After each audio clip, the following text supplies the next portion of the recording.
My name is Rebecca Shaw. I'm the Chief Scientist of WWF.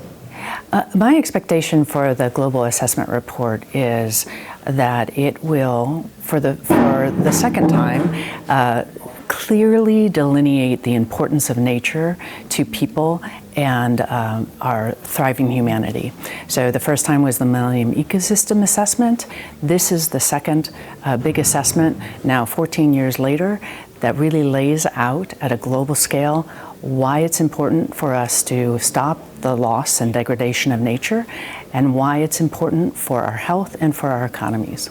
I think the important thing about the report is that it is very broad-based in how it conveys the information, so that policymakers will be able to instantly see what they will be able to do with the report in protecting nature, which means providing incentives to ensure that nature is protected and nature's services or the benefits that people derive from nature are protected, and that it will be individual what each government does, because they will be doing it for their specific populations and for their citizens.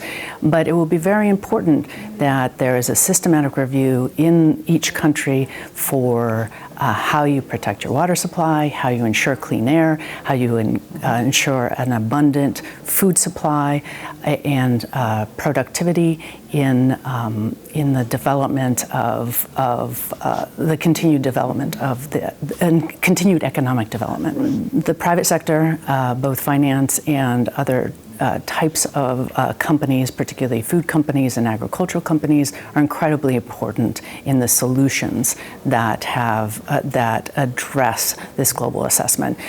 We can't do it alone. Governments have influence for absolutely, but the role of the private sector is paramount moving forward. If we are going to achieve a sustainable planet by 2050, to sustain our economic growth and health and well-being, we absolutely need all sectors of our economy focused on the end game.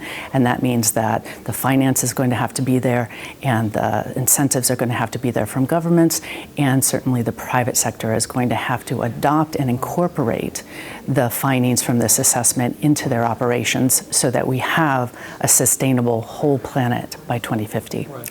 I think one of the interesting things about this report, and it comes at a really important time, is that we are all thinking differently about our place on the globe than we did even 15 years ago. We are living on a smaller planet, and information is spinning around the globe at a faster pace than we ever imagined it could.